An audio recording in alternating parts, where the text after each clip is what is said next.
All right, guys. So I know a lot of people are probably going to be asking me how to build Ludo, and I might as well go over it. So Ludo Margrseal, right? Whatever you want to call him, she, they, I honestly do not care. But Margrseal, right? So she is the latest festival unit. Now she's broken. That's it. She's broken. There is no ands, ifs, or buts about it. She's literally just broken. But with that, you know, people are like, how do I build this unit? Do I give her HP and defense? Do I give her attack and crit damage? Well, honestly, the answer is build her however the hell you want. There is no best way to build this unit. Now, for CC purposes, like you see my combat class is 60k.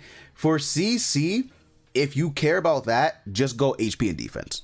HP and defense is your best way to go. If you already worked on Ludociel, the regular one, and you already have an HP and defense set build, then just put it on this unit. That's all you got to do. They share the same name, so that means their equipment is the same as well. Now, she, again, like I said, she's broken. Like, she's literally broken. So let's go over her skills and her passive and grace and whatnot, and then we'll get into the build and stuff like that. So her first skill is a charge AoE similar to that of Lost Bay Meliodas, green Halloween Roxy, red Excalibur Arthur, right? So that's her first skill. It can be very powerful, but it can be very weak at the same time, right? It's not like this card is going to change the meta or anything like that.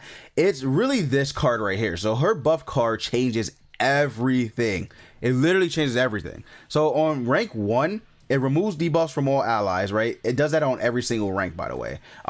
Increases damage dealt to enemies by 30% and decreases damage taken by 20% for 2 turns.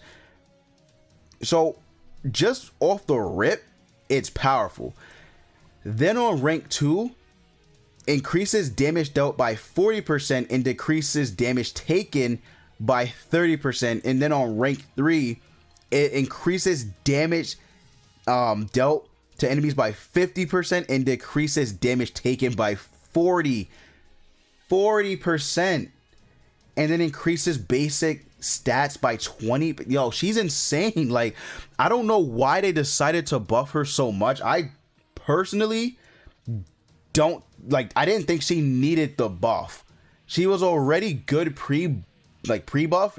They just made her god tier. Like, they made her godly. It's insane. I did not think that they would ever buff her like this, let alone buff her at all. I didn't think they'd ever buff her like this, but this just made her insane. So her ultimate is a Sever ultimate. Now you can see right here, if you missed my stream a few hours ago from when I'm putting this video up, I did manage to get her 5 out of 6.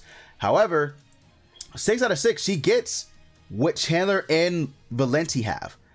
Nullification. So she nullifies all enemy skill effects, including those of ultimate moves, and decreases damage dealt with ultimate moves by 30% for 2 turns, excluding stance and recovery skills.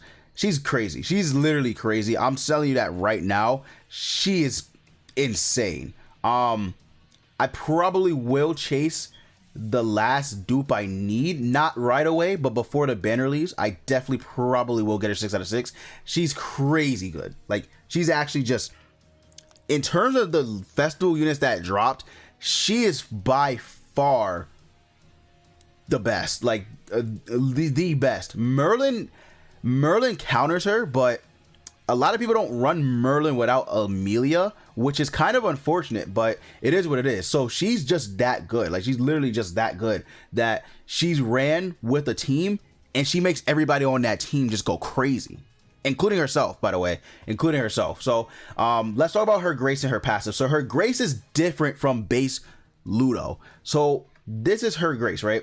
Increases the hero's attack by 5% for each stance or buff on the enemy when using a skill. Applies before skill activation. So this means that she will increase her attack by 5% for each, stance or buff, obviously, that the enemy uses, which is crazy because it doesn't have a cap. It literally does not have a cap on it, right? So you can literally do this infinitely. And this is a grace, so this links up with this links up with units. I know, crazy, right? Apparently this works on the sub slot too. So if you have Ludo Margaret on the sub, it works. It literally works, which is crazy. I might make a video with her just being on a sub slot, but yo, when I tell you she's insane, she's insane. And then she also increases goddess allies basic stats by 8% every time an ally uses a stance or buff skill. Now, this is the reason why Tarmio works so good with her, because Tarmio's a goddess, obviously a goddess member, and then he also has a stance. She has a buff. Goddess Elizabeth has a buff. So that team goes really, really hard. Like, it's strong. It has a lot of synergy and everything. It's very, very good, right? Just a very, very strong, cohesive team that you can run just in PvP. It's like a mono blue team. It's very good. Very, very good. But yeah, so that's her overall kit. It's very nice. I like it. I think it meshes together well. I think, honestly, the buffs that they gave her just make her a huge broken unit in the game, and I can't wait to see how they counter this unit. I really can't wait to see how they counter her. It's gonna be very interesting the way to decide to go about countering Margarseal, but we'll see. We will definitely see how they play it out. So her equipment, like I said, for me, I'm running HP and defense. All of my pieces are perfect. They're all perfect, right?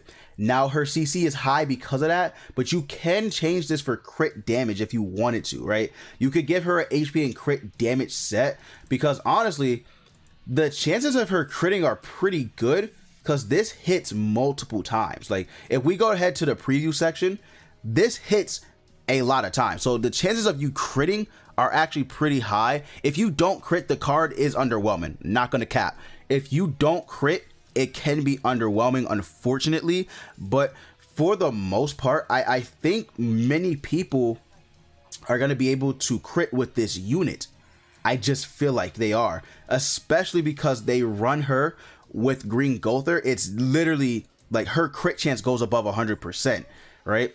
But most units in the game, like, look at that. It does so many hits, 200,000 right there. I know this has, a level 1 red unit, but that just goes to show how strong it is. Again, you saw how many times it hit. Now, it doesn't hit too many times, but it does hit a lot, right? So again, like I said, the chances of you critting with that card is actually fairly high for the most part, right? So you're going to be able to crit more than often, which is good, right? Let's look at her substats. Her substats are very they're balanced. They're not broken, but they're just balanced substats. 70% pierce rate, 61% resistance, which kind of is bad when facing Merlin, unfortunately. 50% regeneration rate. See, this is what I mean. 74% crit chance base. And then with Green Gother, right there already at turn 1, you're at 80. Her crit damage is, I don't know if it's the highest crit damage for, what I'm trying to say is I don't know if this is the highest crit damage when units have a lot of crit chance, right?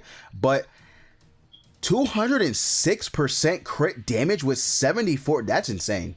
And then her crit defense related stats are, yeah, she's good. She's good. So it goes to show, like, this unit is going to stand the test of time.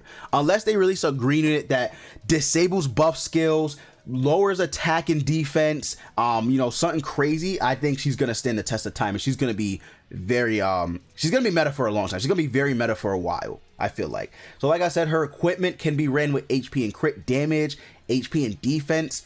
Even if you wanted to, you could go attack and defense. Would I recommend it? Probably not, but I don't think it matters all too much, really. CC wise, this is the best way to go.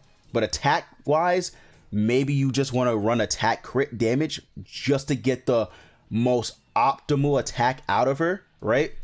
Because I'm telling you right now, if you run her with attack and crit damage, she's gonna hit like a truck. Like, it's gonna be insane how hard she hits. But for the most part, I think a lot of people might just stick with the HP and defense and then some with HP and crit. I might honestly make crit sets for her, because she will be over 220% crit damage with that. So I don't know. We'll see. I might make it for her. But yeah, HP and defense is the way to go pretty much. That's it.